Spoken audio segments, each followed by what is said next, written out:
Apam ve Sacide'nin akısının yoklap gelişi. 20 sentabr. Әттеген қонақ ұрыш үшін Дүйжан Гүлниса bir qanchamisini bölüp qo'yib, qolganlarni ko'k tatlıq etisiga ishga elib ketdi. Biz qo'noqliqqa berish uchun erlar yotqining oldidan o'tib ketib borganimizda bir odam bizning keyinimizdan yugurib kelib, "Qaysinglar Söyüngül, qaysinglar Sajida? Sizlarning oilaningdagilar sizlarni ko'rish uchun Sanchiga kelgan ekan. Men ularni olmay tashlab ketdim. Balki bugun kelib qolar" dedi. Sajida xo'jaliqidan bo'ynimga eslib sakrab ketdi. Men, "Siz kim bo'lasiz?" deb so'radim. U odam, "Men atrofning mashinasini haydayman" deyishi bilan Sajida ikkimiz tangla. "Nemish qilib kelmadingiz? Ular shuncha yo'lni piyoda qandoq minib keladi? Hajab rahimsiz odam ekansiz" deb ranjidik. "Men sizlar ekanligingizni bilmabdiman. Bo'lmasa qanday qilib bo'lmasin qoldirmay elib kelatdim" deb xijolat bo'lib qoldi. Biz u odamdan ayrilib 10 qadam mangmasdan oldimizda bir to'g'u yugurib ketib etib, tuxum tug'ib qo'ydi. Sajida yugurib berib tuxumni elib "Söyün, bugun bizga omad kelgan kun ekan. Ishga chiqishimiz bilan xo'sh xabar angladik. To'g'u oldimizga yugurib kelib bir tuxum tug'ib berdi" dedi. Qizlar cho'qishib kulishdik. Biz ketib etib erlar oshxonasining oldida mukchib o'tirgan, qop-qora kurishkada suv qaynatayotgan bir erkishni ko'rdik. Tuxumni shuningga berib ketayli deb oshxona oldiga kelganda Sajida u odamni ko'rib cho'chib ketdi va men qarab, "Söyün, Kamal Beklar bilan qo'lga ilingan 1-Avgust Yezi egilik institutining o'quvchisi cho'chaklik qoli emasmi?" deb hayronligida ketib qoldim. Men qolini anglagan, lekin o'zini ko'rib baxmagan edim. Her halda onunğa qarab bir institut o'quvchisi deb o'ylash qiyin edi. O'zi o'ruqlab bir teri, bir ustxon bo'lib qolgan, ustiga ko'nirib ketgan qora mahbus kiyimini kiygan, ruhiy kayfiyati tushkun bo'lib, turmadagi jinoyatchilar qiyofatiga kirib qolgan edi. U bizni ko'rib o'rnidan aram turib salomlashgandan keyin, "Men sizlarni keldi deb anglagan edim. Bu kun biz bilanla kasb bo'lmasmidi? Nima deb keldinglar?" deb ichingan holda aran so'zladi. "Men kelgandan beri og'rib mushu holga tushib qoldim. Yaqinda dadam meni olg'ili keladi. U kelsa qaytib ketaman. Ishga chiqolmay yetibdiman" dedi. Kadrlarning kelayotganini ko'rib, tuxumni qoliga berib, o'zimiz ishga mangdik. Bugun bir kun ish ustida butun fikr xiyolim o'zimning mehribon onamda ve Sacide'nin aksida bo'ldi. Ota-onam bilan uqularimga bo'lgan ko'nglimdagi seg'inish eshib, uyga qaytqim kelib, bir oz bo'sh bo'lsamla, yiroq-yiroqlarga qarab erkinlikni tilab, tortib qo'yatdim. Mana bugun seg'inib kutgan onamning kelish xush xabari ko'nglimni xushal qilatdi. Yolg'iz men emas, Sajida'mi intayin xushal edi. Tezroq yotoqqa qaytishni kutatdim. Vaqt kundagidan ozda o'tgandek uzun bilinib ketdi. Kashlik tomoqni yeb bo'ldik. Ular yo'q. Qizlar suvga borgan bo'lib, birining keynidan biri quduq beshiga berib, atrofga qarab keladi. Biz maydonning keynidagi do'nglikka chiqib, atrofga qarab ularning kelishini kutib turdik. Gülnisa Duyjan bizni ko'rib, "Hey, nima ish qilib yurisizlar? Söyüngül, o'g'inish boshlanglar" deb baqirgan edi. Hammamiz amalsiz yotoqqa kirib o'g'inish qildik. Yarim soatdan keyin Xosiyat talaga chiqib bo'lib, qarab kelmoqchi bo'ldi. U tezlik kirib, "Xo'sh xabar, ular keldi. 5-6 eshaklik odamlar keldi. Bir ayol, bir kichik qiz, bir yosh bola va qiyri odamlar hammasi ishxonaning oldida turdi" dedi. Biz xo'shalligimizdan nima qilishimizni bilolmay qoldik. Ba'zi qizlar, "Mana sizlarning ota-onanglar yo'qlab keldi. Bizning ota-onamiz yiroqda, ham kambag'al kelolmaydi. Bizning yo'qlab keladigan odamimizmi yo'q" deb ko'ngillari buzilib yig'lashdi. Men ularni bezlab, "Yig'lamanglar. Bu kunlarmi o'tib ketadi. 2-3 yil degan hech qancha vaqt emas. Xudoyim bursa vaqtinglar to'shqandan keyin chiqib berib ko'rsizlar. Ota-onanglar kelolmasa, biz bor. Biz bir-birimizga qarindosh bo'lib yashaymiz" deb ko'nglini yasab turishimga Duyjon kirib Sajida bilan ikkimizni chaqirib chiqib, "Sening opang, sening akang keldi. Berib ko'rishinglar, lekin ularga bu yerga ishlar to'g'riliq ortiq gap qilmaysizlar" dedi. Biz ma'qul deb ishxonaning oldiga yugurdik. ishxonaning oldidagi yotoqqa o'rlashtirish uchun ularni elib kelib turgan ekan. Singlim bilan opam yugurib kelib meni quchoqlab oldi. Keynimizdan kelgan Duyjang yotoqqa kiringlar deb bizni yotoqqa boshlab kirdi. Biz ko'rishib hol so'rashib bo'lgandan keyin Sajida akasini menga tanishtirdi. Bu mening akam, ismi Hekim. Bu Söyüngül, balkim sen anlagansan dedi. Hekim, sizlarni hozir hamma odam biladi deb kuldi. Men opamga Sajidani tanishtirdim. Hekim bizga sizlar albaxti erkinlikki deb o'z baxit erkinlikinglardan ayrıldыңlar. Bu faqat sizlarga kelgan baxtsizlik va erkinsizlik emas. Bütün oilanglarga mu kelgan baxtsizlik, oilanglarga qanchalik ig'ir bo'ldi, sizlar bildinglarmi deb bizga qaragan edi. Biz ikkimiz bir-birimizga qarab kuldik. Javoban hech qanday so'z qilishning o'rni yo'q edi. Ular bizga keldigan yerga kelib bo'ldinglar, endi amal yo'q. Mushu yillarni biror ishga uchirmay, sog'-salomat tugutib chiqsanglar yaxshi bo'ladi. Eng yaxshisi oz so'zlab, ko'p tinshanglar deb ko'p nasihat qildi. Sajida bilan ikkimiz ma'qul deb jim o'ltirdik. Singlim G'aysha birdan kelib, kichik qo'llar bilan bo'ynimdan quchoqlab, "Biz seni seg'inib ketdik" deb oldimga chiqib, bo'ynimga eslatdi. Uning budura qisqa sochlarini barmoqlarim bilan tarab, "Men sizlarni pek seg'indim" deb dadamni va fuqalarimni so'rab bir oz paranglashdik. Duyjan kirib Sajida bilan ikkimizni bo'ldi, "Qaytinglar, vaqt to'shdi" deb qaytardi. Ular ertasi kuni biz bilan xo'shlashib, ko'p nasihat qilib, bizni Allohga topshirib qaytib ketdi. Bu tush ko'rgandek bir ish bo'ldi. Ularning kelgani xo'shallik, ketishi bizning yana shu yerda qilib qolishimiz yuragimizni siqib, ulardan ayrilg'imiz kelmay uzutib qoldik. 15 oktyabr ishdan qaytib kelishimizga yotoqdan ko'chadiganligimizni uqtirdi. Hammamiz oldirash bir-birimizga qaramasdan yig'ishtirib, kadrlar ishxona binosining uduldagi oshxonaning yonida yerdan ko'tirib selingan so'xma tomliq uylarga ko'chib kirdik. Bir yotoqqa 15 ayolni o'rlashtirdi. Ishikdan kirishdagi udul bulungda Sajida bilan ikkimizga ayrim o'rin berdi. Qolgan 13 ayol uyning bir tarafiga saman ustiga joylashdi. Hammamiz yotoqdan xo'shal bo'ldik. Chunki yotiqimiz yer ustida bo'lib, uyga o'xshash ko'ngillik bo'ldi. Gami uyda yomg'ir yog'sa, butun uyga suv to'shib ketadi. Yotgan ko'rpalar suv bo'lib, dasaydigan yer qolmaydi. Shu qiyinchilikdan qutuldik. Ikkinchidan, chusidan qutuldigan bo'ldik deb xo'shal bo'ldik. Bu xo'shalligimiz bekor bo'ldi. Butun uyga chusi targandek, o'xshashlar qurtdek qaynab turadi. Osh chuslari tong atqucha uyqu vermedi. Ahiri bo'lmasdan burunqi odatimiz bo'yicha turib, putimga paypoq va uzun shalvar kiydim. Paypoq ichiga shalvarning pushqig'ini tiqib bog'ladim. Uzun yanglik kofta kiyib, beldan va palay kiyib yangdan bog'ladim. Beshimga yog'liq, og'zimga maska, bo'ynimga lo'nga bog'lab, hech yerdan chusi kiralmagidek bo'lganda, ondan orom elib uxlab ketdim. Chusiga amal qilsaqmi, lekin pashiga hech amal yo'q edi. Shigubaga kelib bir kecha orom xudo uxlay olmadim. Pasha, chusi, chivin hamda tinchiq issiq buning hamma odamga azob ham cho'ng bir jazo bo'ldi. Yana bir jonga tegadigan narsa qoq sahar sherin uyqu vaqtida yotoqqa kirib chilingan po'shtakning chiqroq ovozi edi. Koshki talada chilib uyg'otsimi, uning ovozi yetarli edi. Her saharda yotoqda chilingan po'shtak ovozidan yuraklarimiz og'zimizga tiqilib, esimizni yig'olmay ketardik. Ayollar har kuni mo'ynurni qog'ib, tillab ketadi. Ammo u bu ishni turmadan chiqishga o'zgartmadi. Atdigan o'zim o'rnimizdan turgandan keyin Oysha Mahmud burunqi gami yotoqda supurgi qapti, elib kelay deb boshliqdan so'rab ketgan edi. Ko'p kechikmasdan Oysha eshikdan: "Voy qizlar, bizni Xudoyim bir saqlabdi. Ko'rmamsizlar, biz yotgan gama yotoqning o'g'isi biroqla tushib ketibdi. Agar biz ko'chmagan bo'lsak, birsimizmi saq qolmas ekanmiz. Bugungi kunda biz yo'q danglar. Voy Xudoyim, biz nima degan talaylikmiz?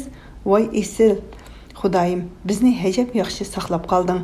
Bo'lmasa bular opirib tam ostida qoldi" deb ko'mib qo'yatdi. Shuning bilan tugashgan bo'latdiq emasmi? Hajabmi qo'rqib ketdim deb chiroyi tatirib ketibdi. Hammamiz Allohga shukrlar aytdik. Patigulning begunoh vayron bo'lishi 20 oktyabr. Yakshanba dam ilish kuni bo'lg'achqa odatdagidan vaqtchiroq turdik. Atdiganki tamoqdan keyin Gulnisa Duyjang yotgan ko'rpini yo'qlarga yotgan ko'rpa tarqatdi. Saman ustida duydib yotganlar yotgan ko'rpa ilib xo'shal bo'lib, shuning bilan avor bo'lishdi. Ba'zilar o'z ishi bilan bo'lsa, yana ba'zilar so'qishib, mushlashib, jar-jur qilishadi. Kuniga necha qitim yuz beradigan bu ahvollarga biz o'ginibmi qolganlikdan ortiqcha e'tibormi qilmaydigan bo'lib qolgan edik. Мәмі yotgan kirlikni tikib elish uchun o'yinning bir chetiga kigizib, yotgan kirlikni sajida bilan paranglashqash tikib o'ltiratdim. Otisi o'lmagan kim bor, onasi o'lmagan kim bor, kishining yeniga berib musofir bo'lmagan kim bor deb naqshi aytib kelayotgan Oyshamga beshimni ko'tarib kulib qarashimga yenimda paranglashib o'ltirgan sajida. Yashang Oysham, o'lmang deb chaqchaq qildi.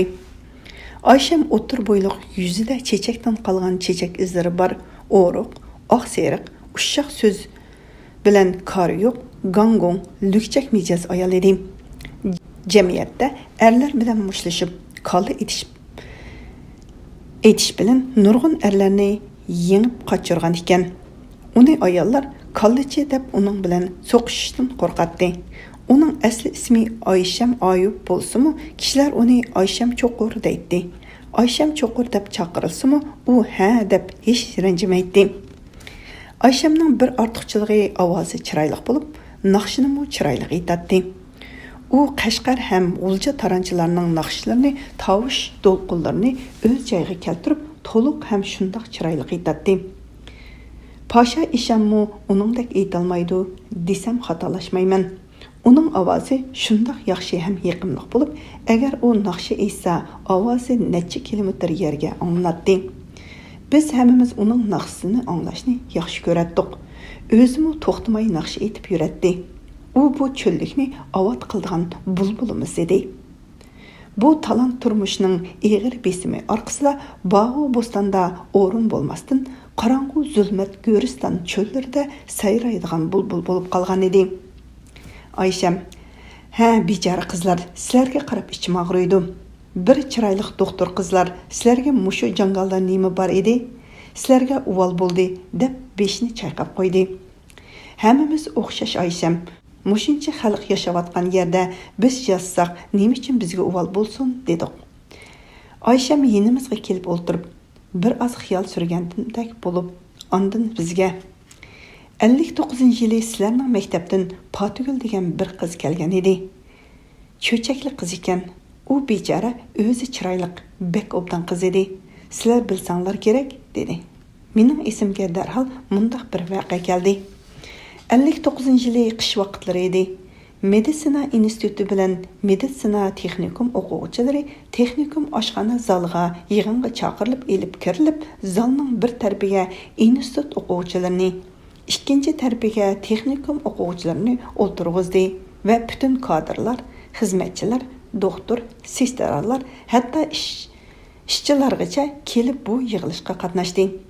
Zal odatdagidan tashqari surlik bo'lib, shuncha odam yig'ilgan zalda kishilarning yo'talgan ham midirlagan ovozdan boshqa tovush yo'q edi.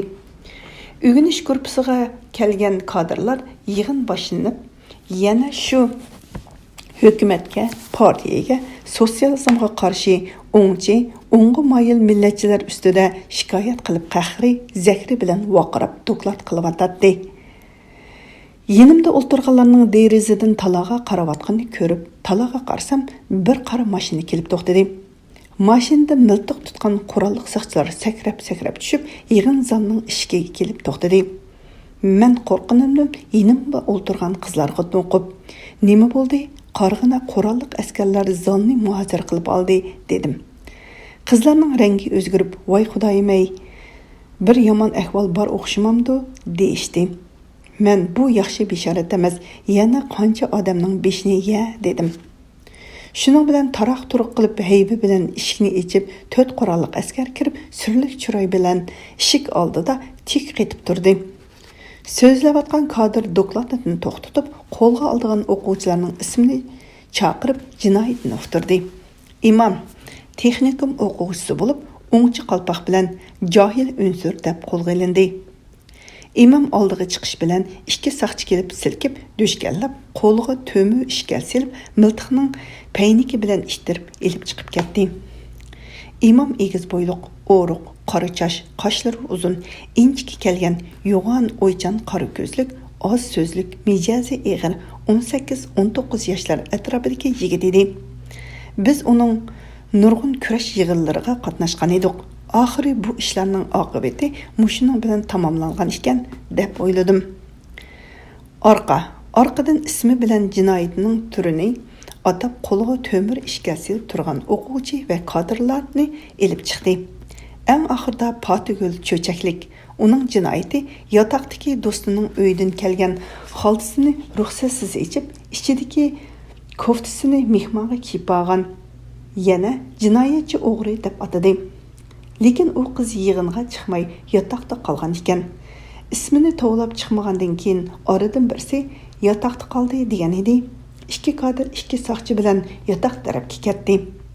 Bu yoshlarning taqdirini ko'rib mening ko'nglim bek eski bo'ldi. Patugul degan bechora qizning hayoti hech arzimas bir kofta uchun vayron bo'ldi. Uning do'sti nima degan nachar do'st? Men bo'lsam cho'qim do'stim yarasa o'zim kiymasdan berar edim deb o'yladim. Bechora qiz do'stim deb ishinib uning ko'ngligini kiyib turgandi. U do'st oqibatda bir chung dushman bo'lib chiqqan ekan deb o'ylab ichimdan qaynadim. Elib chiqqanlarni qora mashinaning ustiga chiqarib, tizib o'ltirg'izib, ularning atrofini qurolliq saqchi to'sib elib ketdi. Oysham Patugul degan edi, mening ko'z oldimga shu ishlar bir-birlab kelib o'tdi. Sajida, men yaxshi bilaman, cho'chaklik Fatima, Zuhra ikki ochi singli edi.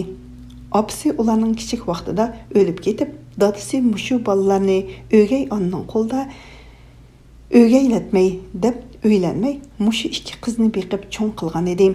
Zuhra degan qiz cho'chakda tikkuchilik qiladi. Patugulni o'qitmoqchi bo'lib, Urumchiga avatgan edi. U qo'lga ilinib ketdi dedi. Oysham yana so'zni davomlashtirib, u qiz bek yaxshi qiz edi. Kelib 1 yil bo'lmasdan bosh og'riqi bilan o'lib ketdi. Uni yuyib tarab kepanlib ko'miverdi dedi. Hammamizning ko'ngli noiti bek eski bo'ldi. U qizning qabrisi mushu yerda ancha yiroq emas. Shu yerdan o'tib qolsaq, men sizlarga ko'rsataman. U bechora mushu yerda yetib qoldi dedi. Bir oz jimjitlikdan keyin men uningdan kepansiz ko'milganlarmi, bormi texi deb so'radim. Nima deysiz texi? Men sizga bir narsani so'zlab beray. 59-yili 80 tam degan yerdan 600 dan oshiq odamni elib keldi. Shu yillari turmush intayin ig'ir edi. 3 vaqtliq tamoqmi bir sirkay umash edi. U umashni ko'rsang suvdek suyuq, odamning qo'rsig'ida to'xtamaydi. Ya go'sh, ya yog' degan narsani zodi ko'rmaydik. Qo'rsoq ochliqdan nima ko'rsak shuni yevatgudak bo'latdik. Erlar bo'lsa oldiga uchirgan har qanday hayvonlarni tutib yeydigan bo'ldi. Hatto choshqonlargacha yeb ketdi. Biz qishning kuni suv ombiriga suv elib kelish uchun qabristonlik tarafdan o'stan chapdik. Har o'tganda marhum Patugulning beshiga tosh va yog'och bo'lsin sanjib qo'yib o'tatdik. Ish eg'ir, qo'rsoq och. Hammadan yomoni qo'rsoqning ochlig'i edi. Bu ocharchilikdan ish maydoniga ketib etib, erlar bizdan ikkidan o'lishga boshladi. Dastlabki o'lganlarni yuyib tarab kepanlab ko'mdi. Keyin ish ustida ishlab etib, kelib etib, ketib etib, kuniga 6-7 odam yiqilib tushib o'lgan bo'ldi. Ularni ko'mishga hech kimning madori bo'lmaganlikdan o'liklar ko'milmay, ko'p odamning o'ligi dalada qoldi. Ularni qarg'a qo'zg'ular yeb ketdi. Kunlar shundoq ig'ir bo'ldiki, 80 tamdan kelgan 600 odamdan oran 80 odam qoldi. Ishnamsiz, shuncha odam ochliqdan xor bo'lib o'lib ketdi. Orasida har yaxshi esil odamlar bor edi. Uvol bo'ldi. Oxirga kelganda ishlaydigan odam yo'q. O'stan chepilmay qoldi. 62 yılı qo'lga ilingan oliy maktab o'quvchilari bilan uchrashish. 26 oktyabr shanba.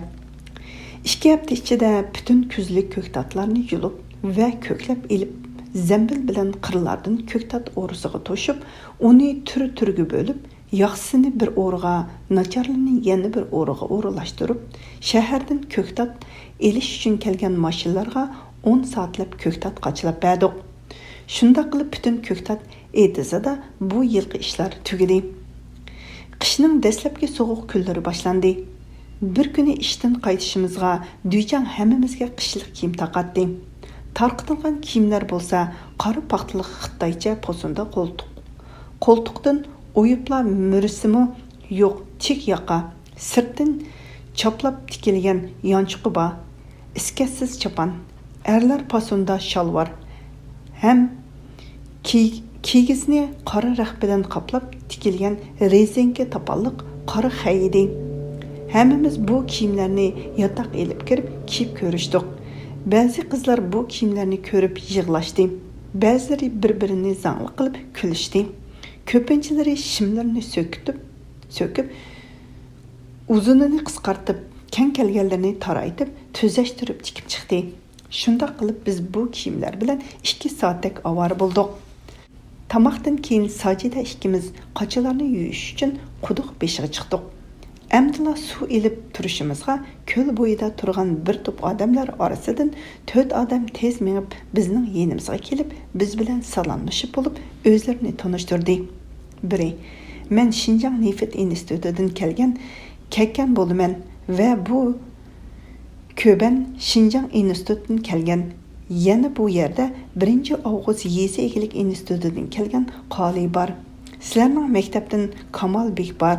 U bechara bir oz ilishib qilib, keyin o'ngshalganda qechib ketgan edi. Yaqinda yana tutib ilib keldi. Sizlar bu yerda nima qilib yurisizlar?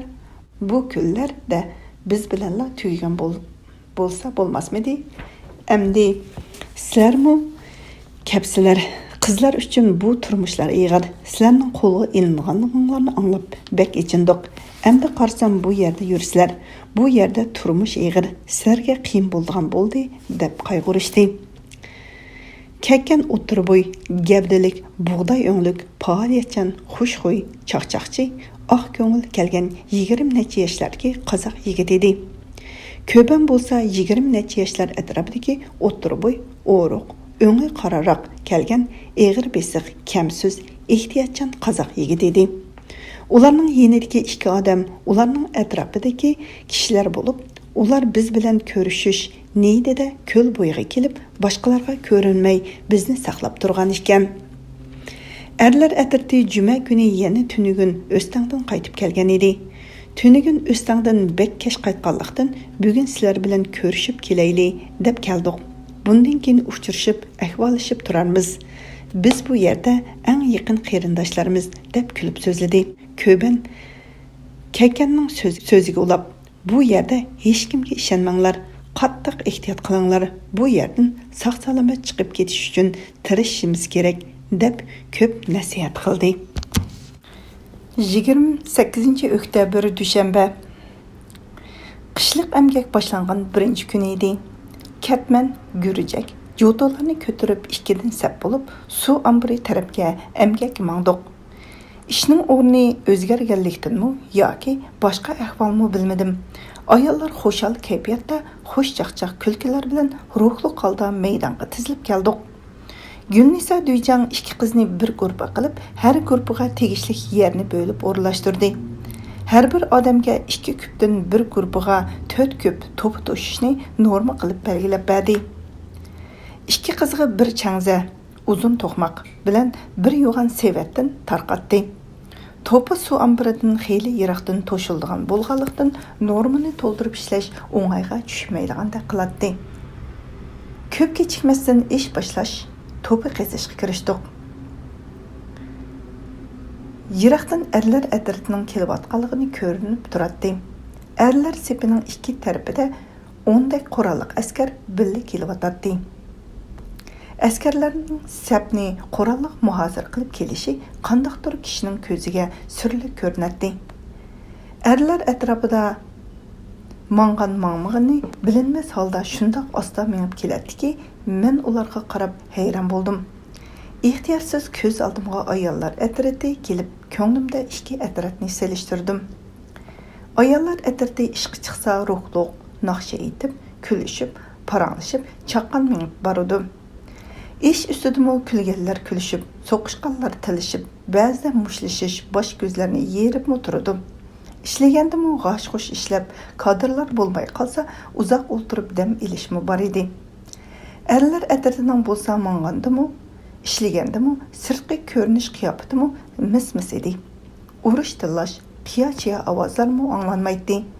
Hamma odamning demi ichiga tushib ketgandek jimjit ko'rinardi. Nima uchun shundaqdi deb o'yladim. Eng oxiri bularni mushu holatga tushirgan balki atrofida ularni muhozir qilib yurgan qurolliq soqchilar bo'lsa kerak deb o'yladim. Biz ishlab 1 soatdan keyin erlar atrati maydonga yetib keldi. Meningdan sal nariroqda turgan Sajida yanimga kelib, "So'yin, qara Kamolbekni qara" deb hayron bo'lgan holda menga Kamolbekni ishorat qilishga boshladi. Men qarab Kamolbekni erlar atratining ichidan topolmadim. "Qani yo'q-ku, men ko'rmadim" dedim.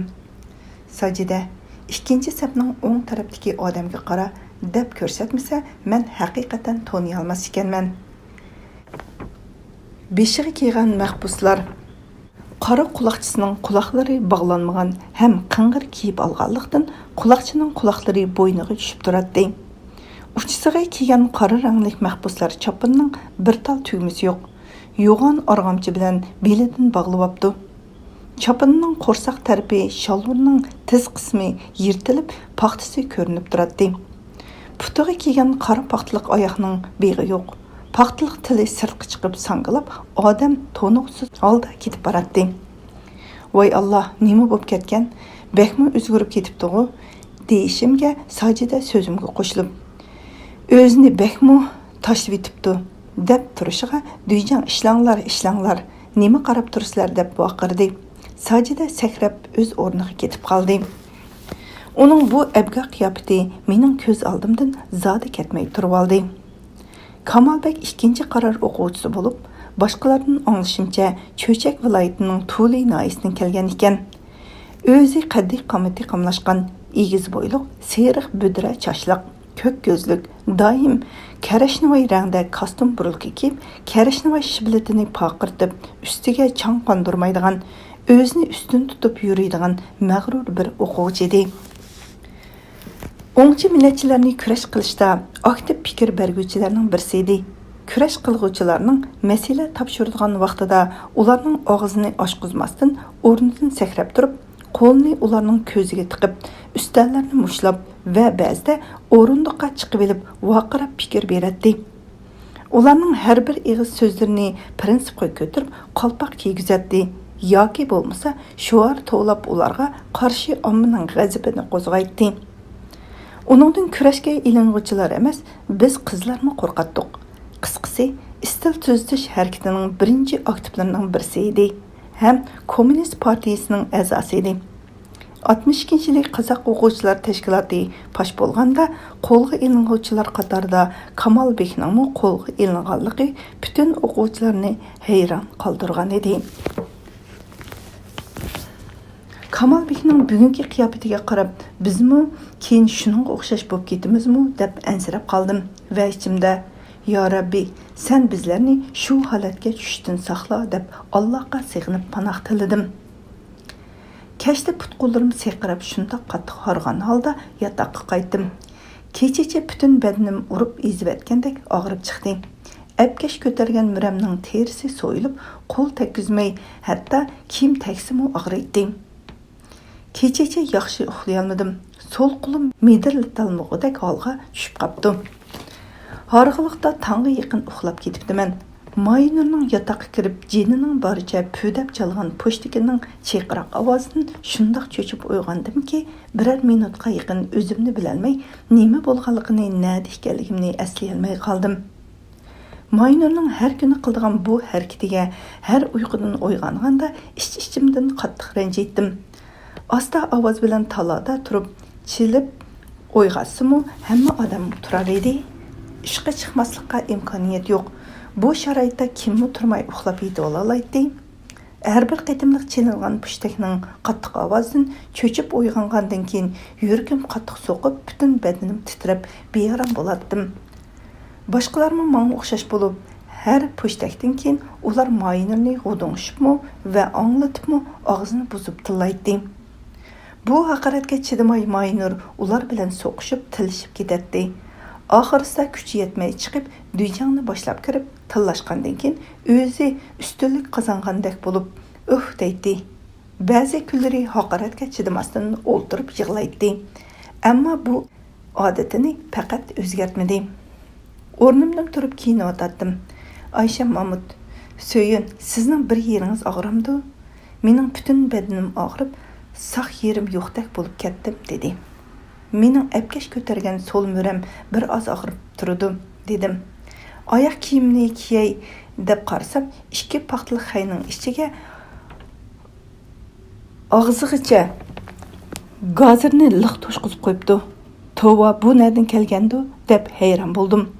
Buni chashqan to'shqizgan bo'lsa kerak deb o'yladim. Sajida, "Nima bo'ldi? Nimaga qarab qolding?" deb menga hayron bo'lib, beshini ko'tarib qarab, ajablanib turib qoldi. "Chashqan mening oyog'imning ichiga gazir to'shib to'ldirib qo'yibdi", dedim. Udilimda yotgan Tajinsa, "Siz yemamsiz? Yemsangiz menga bering", dedi. "Chashqanning og'zidan chiqqan narsani qandoq yegili bo'ladi? Og'rib qolasizlar", dedim. "Yo'q, og'rimaymiz", deb Aysham bilan Tajinsa ikkisi bir oyoqdan bo'lishib oldi va biror qur yeyib o'tib yeyishdi. Shunda qilib har kuni atdigan mening bu paxtliq oyog'imning ichiga bir kuni gazir, bir kuni bug'doy, ba'zida qo'noqqa o'xshash narsalar bilan og'zig'icha liq to'ldirib qo'yadigan bo'ldi. Ba'zi kechalari uyg'onib ketib, u chashqanni o'z ko'zim bilan ko'rdim. U chashqan yo'g'on mushtumdek, ikki quliqi otning quliqidek din turgan, quyrug'ining uchida yumaloq marjonchig'i bor uzun quyruqliq, oldi puti qisqa, kayni puti uzun chashqan edi. Men chashqan to'shgan narsalarni har kuni ayollarga bo'lib beratdim. Ayollar xushal bo'lib, "Alloh bizga bu yemeklarni chashqan orqali avatib berdi", deb Allohga shukrlar aytib yeyishatdi. Qilin yoqqan qodin keyin chashqan kelolmadi. Qishning qattiq sovuq kunlari keldi. Yer jahonning hammasi oppoq qor bilan qoplandi. To'xtamay urib turgan shivirg'on bilan qorlar odamning yuzlariga uriladi. Yerlar to'nglab jo'tu bilan osonlikcha qo'lg'il bo'lmaydi. Ishga tushib birer soat to'ngni ochguncha ko'p qiynaldik. Suv ombirining atrofi egizlashgan sari to'pi to'shish qiyinlashadi. Bir-birimizning qo'lini tortib degudek suv ombirining qirg'a to'pini oran ilib chiqamiz. Burun to'kkan to'pini erlar chingdab chingatadi. Keyin Sabrinsa bilan ikkimizni chingdashga chiqardi. Suv ombirining bir beshidan ikkinchi beshigacha chingdab chiqcha ikki qo'lim uzilib tushgandek bo'lardi. Boshqa kelgandan keyin chidamay amal qancha o'ginib qoldim. Qish faslida bu yerda qattiq sovuq bo'lardi. Yalan kiyim bilan chiqsa odam to'nglab qoladi. Shunlashqa ayollar paxta bilan sherib posma va palaylarni tikib oldi. Menga opam ilib kelib bergan teri palay jenimga qo'yma asqatdi. Ishga chiqqanda ikki ko'zimizla ochiq, butun boshlarimizni o'rab maska taqib chiqamiz. Bo'lmasa yuz ko'zlarimiz ushib ketadi. Havoning qattiq sovuqida eg'izdan chiqqan ho'r bilan maskaning sirtida va boshdagi yog'liqlarga qilin muz to'nglab qoladi. Kirpiklarda qatgan qilin muzdan qapoqni ko'tarib qarash qiyin edi. Shu holatda bir-birimizni toniy olmay ketdik. Ba'zi qattiq sovuq kunlari maskaning ichida turibmi, yuzlarimiz ushib qoladi. Ishdan qaytgandan keyin doktorlar kirib piyoz surkab, qor bilan uvulib, dorilar suratdi. Ba'zi qattiq ushigan ayollar 1-2 kun ishqimi chiqolmaydi. Shundoq bo'lsa-mu, qish kunni yaxshi ko'ratdim. Chunki kun qisqa, kuniga 6 soatla ishlaymiz. Atdigan soat 10gacha, kechda soat 4dan keyin qattiq sovuq bo'lib, ishlash mumkin bo'lmaydi. Shuning uchun kuniga 6 soat ishlaydik. Kecha uzun bo'lg'achqa qong'icha uxlay olmaydik. Eng yaxshisi jonga degan chusi, pasha, chivillar yo'q. Biroq yotoqlar tor ham qorong'u bo'lganlikdan bakmo ko'ngilsiz ko'rinadi. Kichkina derizda qalin muzlar to'nlab, haftaga bir qitim palto pichoqlar bilan chepib tozalaydiq. Yotoq sovuq, kuniga bir chelakdan o'shiq ko'mir bermaydi. Shunlashqa yongan o'tning issiqi tam mashning atrofidan yiroqqa bormaydi. Uning ustiga ishdan qaytgandan keyin ho'l bo'lib ketgan oyoq kiyimlarimizni yeshib quritish uchun tam mashning hamma yeriga esib qo'yishardiq. Hatto tam mashning yuzini ko'rgili bo'lmaydi. Bu oyoqlardan chiqqan bir xil sesiq biroq odamning burni bilan dimoqlarini eshittirib etadi. Ba'zida chidamasdan shu sovuq kunlarda eshikni ichib tashlaydiq. Muncha yo'q.